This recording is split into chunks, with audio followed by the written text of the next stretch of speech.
बिस्मिल्लाहिर्रहमानिर्रहीम, अस्सलामु अलैकुम। मैं हूं मारिया अली और आप देख रहे हैं मेरा यूट्यूब चैनल। उम्मीद करती हूं कि अपनी फैमिली के साथ खुश खुर्रम जिंदगी गुजार होंगे इंशाल्लाह ताला। कातिल जाहिर जाफर के वालिदैन इस्मत आदम जी और जाकिर जाफर जो हैं वो इस वक्त इतनी बुरी तरह मुतहरिक हो चुके हैं अपनी ज़मानतों के लिए कि जगह जगह पर सर मारते हुए नजर आ रहे हैं। हाई कोर्ट से उनकी ज़मानत के क्या इम्कानात हैं, आज की वीडियो में बात करेंगे। बहुत इंपॉर्टेंट वीडियो आज की होने जा रही है। नूर मुकद्दम कत्ल केस में मजीद गिरफ्तारियां जो है अमल में आ चुकी हैं, तो कुल अब मुल्ज़िमान जो हैं उनकी तादाद 12 हो चुकी है। इससे केस मजीद वीक होगा या मजबूत होगा, ये भी एक इंपॉर्टेंट पॉइंट है जो हम डिस्कस करेंगे।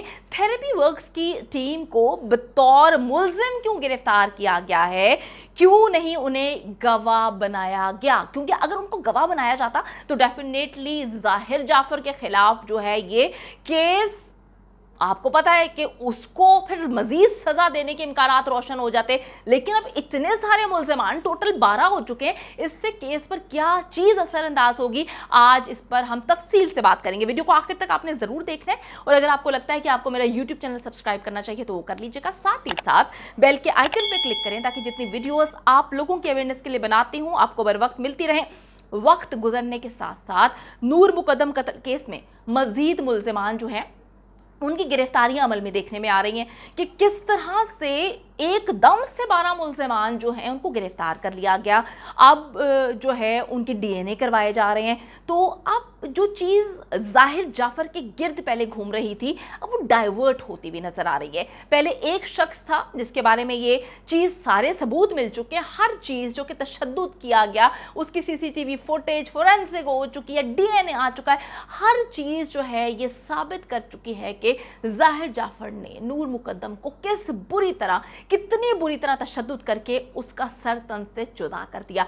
अब अचानक से जो है 12 लोग बीच में नामजद हो गए हैं और फिर उनके डीएनए भी करवाए जा रहे हैं। फिर एकदम से ये बात भी आ जाती है कि किसी और का डीएनए सैंपल भी मिला है। तो ये बहुत तफ्तीश जो है इसमें कुछ अजीब सी बदबू नज़र आना शुरू हो गई है, क्योंकि अचानक से ये चीज़ों को डाइवर्ट करना, हम काफ़ी ज़्यादा इस पर जो है अवाम भी परेशान है और लोग जो पहले दिन से इस केस पर नजर रखे बैठे हैं उनको चीजें समझ नहीं आ रही। दूसरी तरफ अगर हम बात करें जाहिर जाफर के वालिदैन के हवाले से, तो वो दोनों इस वक्त इस कोशिशों में मसरूफ हैं कि एज सुन एज पॉसिबल उनकी बेल हो जाए, जमानत पर वो बाहर आए और बाहर आकर वो चीजों को देखें कि किस तरह से उन्होंने चीजों को हैंडल करना है। क्योंकि दुनिया को तो वो बता चुके हैं कि वो अपने बेटे को सपोर्ट नहीं कर रहे, लेकिन ना दुनिया पागल है ना हम जो है अंधे हैं। किस तरह से इतने महंगे वकील, उसको सपोर्ट किया जा रहा है, डेफिनेटली पीछे वालिदैन ही हैं जो अंदर से बैठकर ऐसी गेम्स खेल रहे हैं जो सबको नजर आ रही है। अब वो हाई कोर्ट से जमानत लेने के लिए मुकम्मल तौर पर मुतहरिक हैं और कोशिशें की जाना शुरू हो चुकी हैं। अब जबकि नूर मुकद्दम के कत्ल को तकरीबन 1 माह से ज़ायद का अरसा गुजर चुका है, केस पर कौन से अवामिल जो हैं वो असरअंदाज हो सकते हैं, इस हवाले से मैं आज के प्रोग्राम में बात करूंगी बैरिस्टर वक्कास अब्रेज़ खान से। वो किसी भी तारुफ के मोहताज नहीं, माशाल्लाह आप जब भी कोई भी चैनल लगाएंगे आपको वक्कास अब्रेज़ खान वहाँ पर बहुत ही अच्छे तरीके से एक्सप्लेन करते हुए नजर आएंगे। अस्सलाम वालेकुम वक्कास, उम्मीद करती हूँ आप ठीक है। वक्कास, नूर मुकद्दम कत्ल केस का चालान जो है वो 20 अगस्त को पेश किए जाने का इम्कान है। करंट सूरत हाल को देखते हुए आपको क्या लगता है कि पुलिस क्या एक मजबूत चालान पेश करने में कामयाब हो पाएगी? जी मारिया, मुझे लगता है कि इस केस के अंदर पुलिस जो है एक मजबूत चालान पेश करेगी। वो इसलिए कि जितने भी फोरेंसिक एविडेंसेस थे, इसके अलावा इन्वेस्टिगेशन और इंटेरोगेशन के अंदर जितने भी शवाहिद पुलिस के सामने आए, क्योंकि इस केस के अंदर कोई चश्मदीद गवाह नहीं था, लेकिन सर्कमस्टांशियल एविडेंस थे, जिस तरह फिंगरप्रिंट्स के चाकू पे निशानात, इसके बाद मुल्ज़िम का उस कमरे के अंदर मौजूद होना, फिर पुलिस के पहुंचने पे उसका लाश के पास बैठा हुआ होना, ये सारी चीज़ें हैं जो इंडिकेशन करती हैं जब पुलिस अपनी रिपोर्ट जो है इन्वेस्टिगेशन इंटेरोगेशन की कोर्ट में सबमिट करेगी, फिर जितने भी फोरेंसिक एविडेंसेस थे लाइक डीएनए हैं और इसके अलावा फिंगरप्रिंट्स हैं, ये सारी चीज़ें जो करैबोरेट कर जाएंगी, तो अल्टीमेटली मैं बतौर स्टूडेंट ऑफ लॉ ये समझता हूँ कि मारिया ये एक मजबूत चालान होगा। और इससे पहले भी बेशुमार हाई प्रोफाइल केसेस हमारे सामने आए, लेकिन इस केस के अंदर तफ्तीश को तमाम तर मराहिल से, तमाम तर पहलुओं से मुकम्मल तौर पे जांचा गया और इसकी जांच पड़ताल करने के बाद एक अथेंटिक और क्वालिटेटिव पीस ऑफ चालान जो है पुलिस ने तैयार किया है।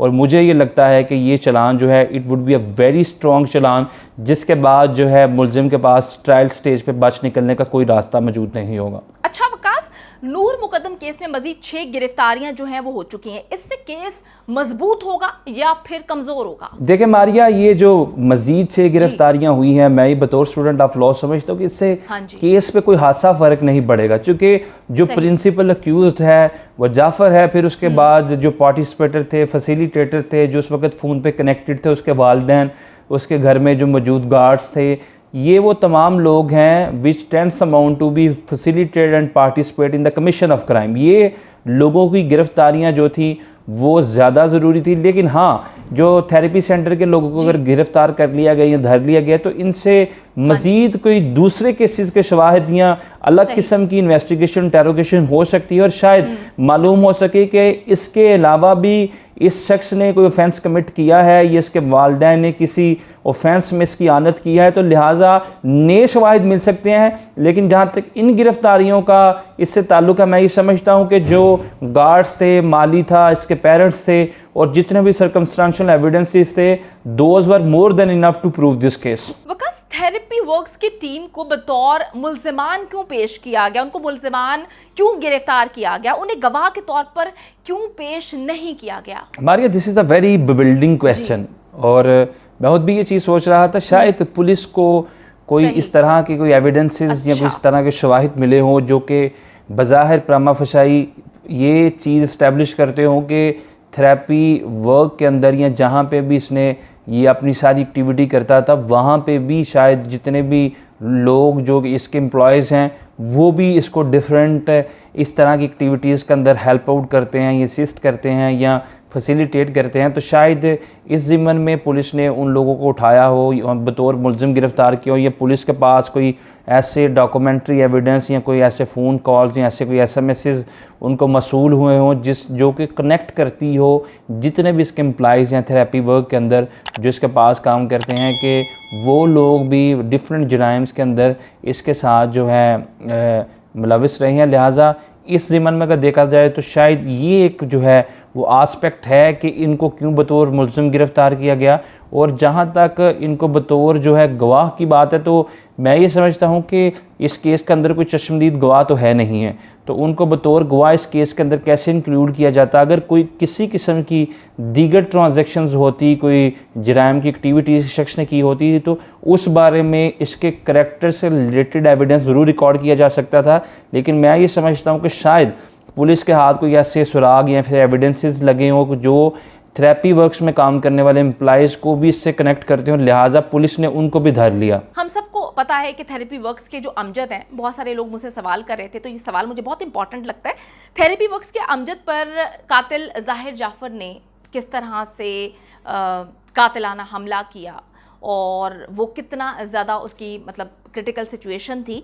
अब अगर अमजद की तरफ से एफआईआर दर्ज करवाई जाती है ज़ाहिर जाफ़र के खिलाफ, तो इससे ज़ाहिर जाफ़र के खिलाफ केस पर क्या असर पड़ सकता है? देखिए मारिया, जहाँ तक अमजद पे कातिलाना हमले का ताल्लुक है, आई मस्ट से कि बजाय इसके कि इसके ऊपर एक अलहदा से एफआईआर करवाई जाए या पुलिस अलहदा से एफआईआर दे, इसके अंदर जो है अमजद को भी बतौर विक्टिम जो है वो नामज़द किया जा सकता है और उसका एविडेंस जो है वो रिकॉर्ड किया जा सकता है। और ये तमाम जितने भी करॉबोरेटिव एविडेंसेस हैं इसमें अमजद की शहादत को भी कलमबंद किया जा सकता है और अल्टीमेटली ये चीज़ जो है this would prove a very fruitful thing कि जिससे नूर मुकद्दम का केस जो है मज़ीद स्ट्रॉन्ग होगा।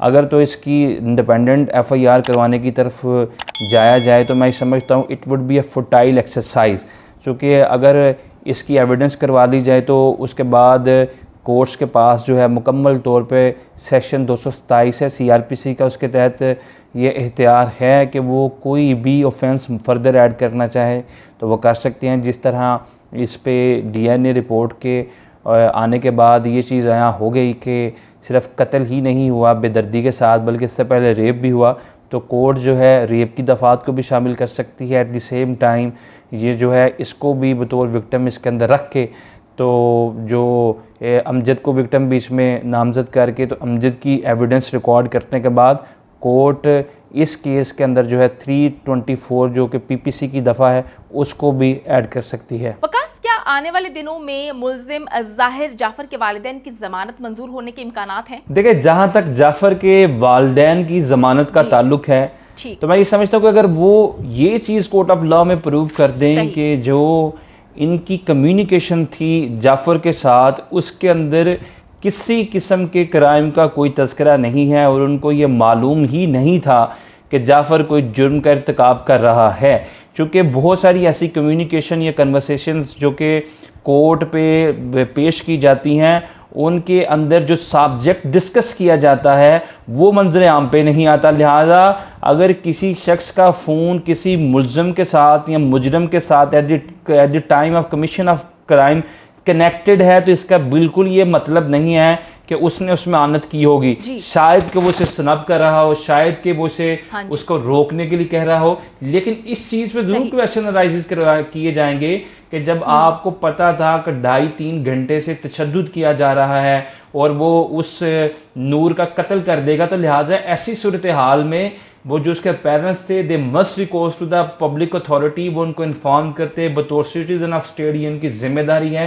कि जहाँ पे भी जुर्म का इर्तिकाब होने का इम्कान हो या होता हुआ नजर आए तो बतौर सिटीजन ऑफ स्टेट हर बंदे की जिम्मेदारी है कि वो लॉ इन्फोर्सिंग एजेंसीज को आगाह करे। तो अगर ये चीज़ इस्टेब्लिश हो जाए कि इन्होंने जुर्म होते हुए सुना है या इनको पता था कि ये जुर्म कर रहा है और इन्होंने बिल्कुल उसे रोका नहीं है या इसकी आनत की है, तो ऐसी सूरत में ज़मानत होना बहुत मुश्किल है, चूँकि this is a high profile case. और अगर ये चीज़ जो है मंजरेआम पे ना आए, ये डाटा जो कि कम्युनिकेशन कन्वर्सेशन का था वो लीक ना हो सके या कोर्ट के सामने या ना हो सके कि कौन सी कम्युनिकेशन थी, तो शायद इसका कुछ बेनिफिट उसके वालिदैन को मिल जाए और उनकी जमानत हो जाए। बहुत शुक्रिया। हमारे साथ मौजूद थे बैरिस्टर वकास अब्रेज़ खान, जो पहले दिन से इस केस पर गहरी नज़र रखे हुए हैं।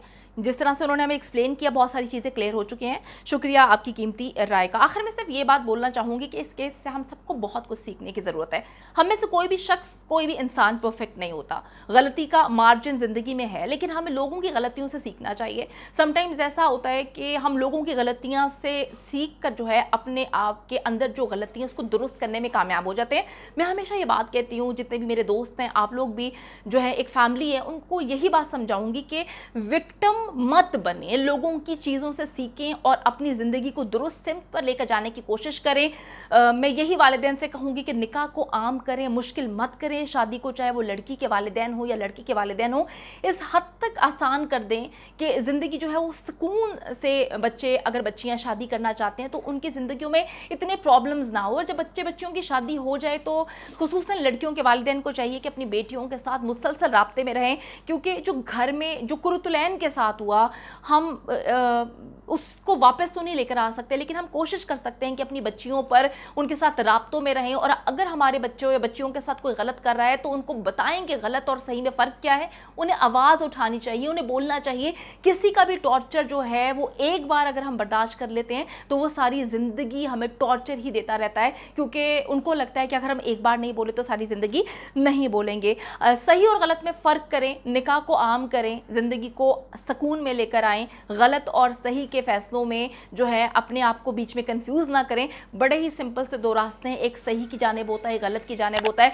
सही जो होता है वो हमेशा सही होता है, रहती दुनिया तक सही रहेगा, और जो गलत है वो हमेशा गलत ही होता है। तो कोशिश करें कि ज़िंदगी को सुकून में लेकर आएँ और एक पॉजिटिव लाइफ गुजारें पॉजिटिव लोगों के साथ। उम्मीद करती हूँ कि वीडियो पसंद आई है। कॉमेंट सेक्शन में जाके जल्दी से अपनी राय का इजहार करें, वीडियो को ज़्यादा से ज़्यादा शेयर करें, मेरे चैनल को सब्सक्राइब करें। और पाकिस्तान एक खूबसूरत मुल्क है, उस खूबसूरत मुल्क के हवाले से मैंने एक चैनल बनाया है, उसको पिन कर दिया है, लिव लाइक मारिया। जल्दी से जाके उसको भी सब्सक्राइब कर लें।